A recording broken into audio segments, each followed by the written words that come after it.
Hello, here we are once again with Mookie Tenembaum. We are exploring through these videos his philosophy, his disillusionism, and his misogynic theory about human behavior as a way of avoiding suffering, of averting suffering. And as many of you already know, week after week, for a while now, we've been trying to apply these concepts to everyday life, to current affairs as they transpire. We are now in October 2021 amidst the COVID pandemic, of course. But today we are going to try and apply these concepts to a specific type of behavior that is connected to the pandemic, of course, but that goes far beyond it. We are going to try and think from a disillusionist point of view about what we could call whimsical behavior, about the capriciousness behind certain tendencies in current affairs. And we are trying to understand this from a misogynic point of view. We will try to look at the effects it has upon our ability to sleepwalk. The main idea is that some behavior around us seems not to be reasonable, seems not to be based on common sense or in any logical explanation we could find. It seems to be just a whim, a thing of the moment. And we're going to try and analyze that and see what effects it has on our suffering, on our sleepwalking. Well, this is about the rise of whimsy. Yes, they're marching on. Well, you see, first I want to make some things clear, okay? And when we're talking about whims, we're talking about something, as you said, without common sense, a decision based on something they want. Now, it is not enough that something said has no common sense. Religion is very good at that. But even then, there is a common sense inside the system. Okay, that common sense also has to do with a lot of people. Now, when somebody, and I will give one example, when somebody says, I want to be called a woman, and he's a man, or I want to be called, I don't know, the great Pyrenees Excellency before the name, it is quite, I would say, funny if somebody wants to do that. But now you are supposed to do that. Now, let me explain. This is what these people are asking is a privilege, and privileges have two focuses. One is vis-a-vis the government. Okay, so we know that in the older societies we had privileged people who were dukes or counts or sirs or whatever, aristocracy. They were men over women who had, of course, lots of rights. Free men versus slaves, and we can continue on and on and on and on. There were different privileges. The whole idea of a modern society is to eliminate those privileges and leave the privilege-free society in which we are all equal before the law, not equal between us. Okay, it is clear that I am taller than most people. It's a fact. I'm not equally tall like them. Okay, because, and there is no argument. If I wanted to play basketball, and I didn't, if I wanted to play basketball, I probably would have a better chance than somebody who is than somebody who is 1 foot shorter than me or whatever. Yes, that doesn't mean I am the right person, but it is clear that you don't see in a basketball court people whose height is 4 feet 10 inches, or in metric terms 1 meter 50 centimeters. They don't play with basketball. In fact, if we wanted an equal society, we should have the basketball rings. How do you call it? The rings where you throw the net. The net should be going up and down depending on the height of the person. And that's how we see the same thing in sports. There is sports for the disabled, of course, but maybe they should do play football or whatever they play, not football, but they play different sports with the others with an advantage. In fact, in golf that exists, it's called you have handicaps. Yes, handicap. When I play chess, I remember when somebody was better than me, he played without one rook, or instead of a rook, he had a horse. The idea was to make things equal, but they are not equal. Now, one thing is equal before the law. That means equal in front of the state illusion. The player should treat you equally. A judge, business, is to treat everybody equally with no difference. And he, in fact, sleepwalks like this. He may have his biases, of course. We don't talk. He's the machine. But a computer doesn't care if you're black, white, Jewish, trans. It's a computer. Something like that would be ideal when we're talking about those people who run budgets who is not theirs. Yes. So the money will be fairly distributed. But when that thing happens between us, that's when it becomes it becomes a win. And if you shout about it, it's a tantrum. Okay, a demonstration of people asking for these things is a tantrum. Okay, remember that we're talking about. We're still mixing the past with the present in these things. So if you are black and your grandparent was a slave, you should get compensated. You should get compensated. So whims are the whimsical point, because it's totally whimsical. Say because my grandparent was a slave, I have to get today money. It's just totally a whim. I mean, there is no common sense behind it. And equality in front of the law, as I said, makes sense. That is not capricious. That is not the whim. The one that you ask me to call somebody with a certain pronoun is. You got me thinking. Of course, every group of men, I would say every possible society has to find a way to distribute priorities and to assign resources. Sometimes it's a very rational way. Listen, you work harder than me, you get to it first. When we enjoy the spoils of the food our work has provided, sometimes it can be very crazy, but you made me connect these ideas. In the traditional peerage systems, someone would be called His Excellency the Duke of Marlborough, because he was the great-grandson of a great general.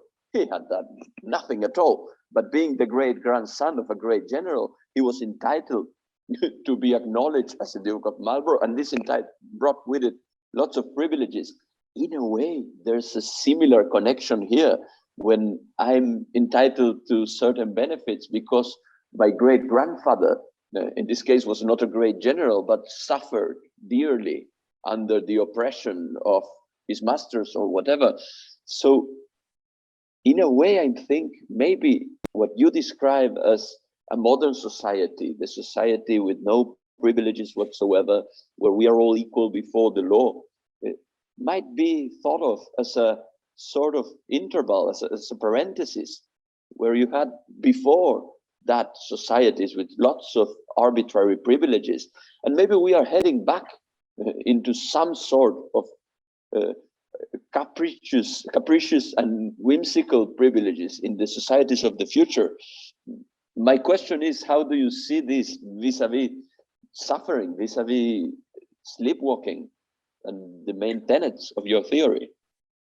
Well, the whole idea of misalgia, that means averting suffering, every person should try to avert suffering, should not, does it. I mean, there is even no should. Maybe he should not, but that's what he does. We all the time avert suffering. But there is two ways to avert suffering. If I have a wound, I just hit my foot against the counter and it's bleeding. So what would I do? I will put a plaster on top of it, and that will be the end of it.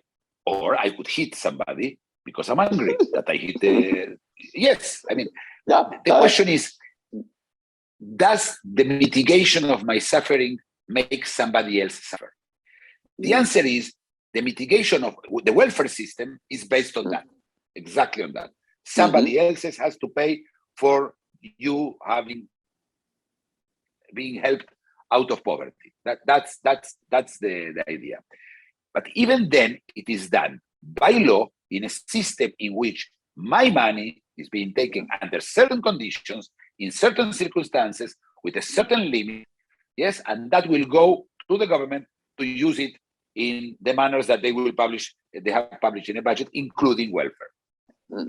So I can sleepwalk during that extraction of some of my relief power, which is money, my relief power, yes, and give it to somebody else as a relief. Yes, I am donating forcibly my relief, but there are rules. So the most important thing is this is not capricious. This is not whimsical. There is a rule. I may agree, I may disagree. It doesn't matter. It's not important. But when every time I see somebody, I have to either go blind and not look at him or her or it, yes, or treat them in a way that that person expects me to treat them that I may not know, because that person may decide that its pronoun is not Mr. or Mrs. is Moses, and you didn't call him Moses, and he told you, I want you to call. You are supposed to stop your sleepwalking, so that person can sleepwalk on a sidewalk that is totally artificial, that does not exist, that is made out of my suffering, our suffering. This is capricious. You don't like how somebody calls you, don't listen. Tell him back. I don't know. Somebody I say Mr. and he said Mrs. She can call me dog. She can do whatever. I don't care, because we're talking about words. It's impossible. Policing. We are now policing words. Now you cannot say black. You should say African American. Not now. A long time ago. So the invasion of privileges is into the language. Yes, but it's not only into the languages, because now there is certain privileges that you are supposed to do. You are supposed to wait in line because 20 people on wheelchairs were taken on the plane and they go first in immigration. An interesting concept. They are sitting, I'm standing. Yes? Of course, again, if I can sleepwalk through it, I don't care. If we can sleepwalk through it, it doesn't matter. The problem is that we have added new sufferings that did not exist. Now I am supposed to be outside in the street, looking out, not to offend anybody, not to do something that's offensive, maybe dressed in an offensive way. And this is, and up to the pandemic, that was the trend. That was the trend that was going to sweep us. The pandemic made a stop in it. The pandemic is a new ball game for a while. I was going to ask you about the current pandemic, but maybe from a different point of view. What you say now, I think it's also correct. At some point, it brought about new sufferings of such an intensity, so much fear, so much death, so much pain, so much uncertainty, that we kind of forgot about all the whims and all the comings and goings for a while. I think we are actually discussing this because they are back, and maybe they are back with a vengeance.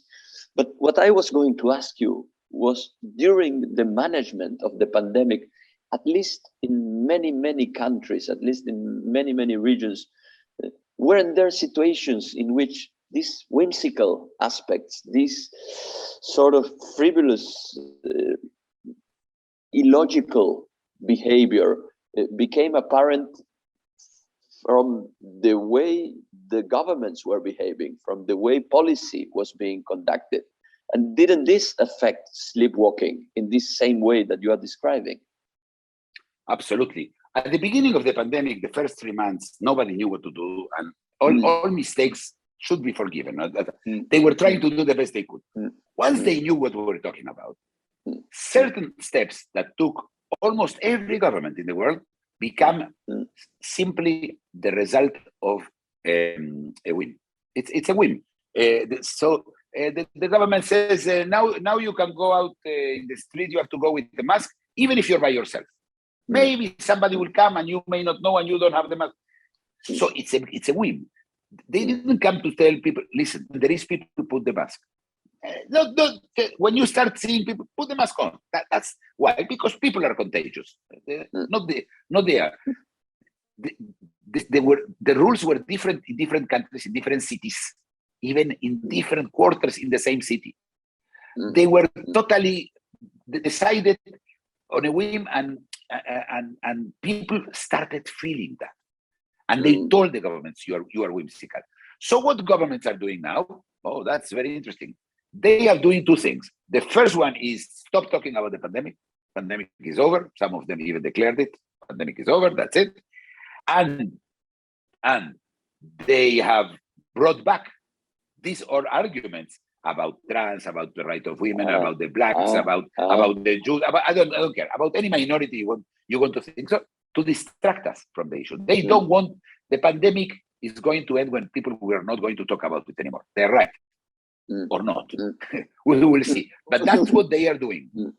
But again, you have to understand that to sleepwalk, it's very hard when the person in charge of part of your sleepwalk is whimsical. Not every time, not just when he is whimsical. Not just when he is whimsical. After that also, because you don't know if this is a whim or this is not a whim.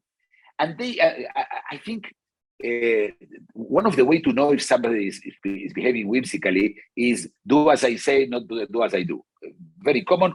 There's lots of ministries in Argentina, in Israel, in many other countries that they were saying you should not be with people tonight, Christmas, and they were, yes, and they had parties, and they had. So besides that makes you angry at what they do, it shows the issue there is not there. I don't care. I mean, they will go to prison, they will pay a fine, or it's irrelevant, totally irrelevant. What it is, they show that their decisions are whimsical, okay? Because they are not, if they are not afraid, why should I be afraid? Yeah. And in a pandemic, it's a disaster. We talked about the loss of credibility so many times in these videos.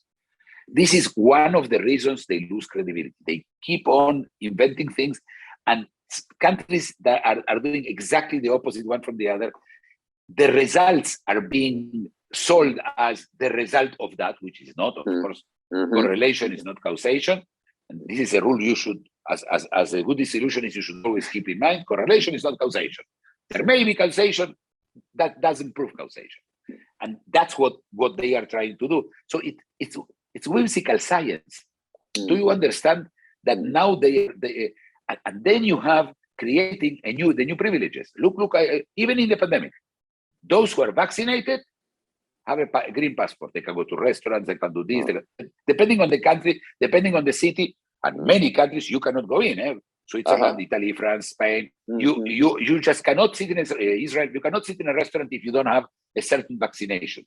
So now the unvaccinated and the vaccinated are treated with privilege. So we say no, but that's to encourage. Hold on, are we going to encourage? Give them everybody. They can use the pronoun count. Count Tenembaum. Duke Florencio Nocetti. It's a new, because we are vaccinated. Maybe we should use the first three letters of the vaccine. I'm a Phi. Yes. I'm a Mod. I'm an Astra. From now on, you can call me Sir or Astra. But the important thing, I want to make it clear, the important thing about the whims are that whims are those, the ones that are not allow you to, that interfere with your ability to sleepwalk. If they interfere with your ability, it is very hard to incorporate it to a sleepwalk because there is no rule, because the rules are different depending on the day, then it's a disaster. When something, if they say, when you see a medical, a doctor, if you see, you should call him doctor. It's very easy. I don't think somebody has a problem either. Shall I call him doctor? That doesn't happen. And it's a privilege. It's a privilege. But it will always remain so. So it's no. But we don't care because we have already. Now they want us to add 100 things, and that's impossible. Sleepwalk can be altered very, very little, very slowly. If not, it's a problem. If you cannot sleepwalk, you suffer. If you suffer, we're exactly doing exactly the contrary of what we should be doing, averting suffering. We are out of the time we usually have in these videos, but I'd like us to keep in mind this idea of obstacles to sleepwalking as a criterion to understand whatever happens around us.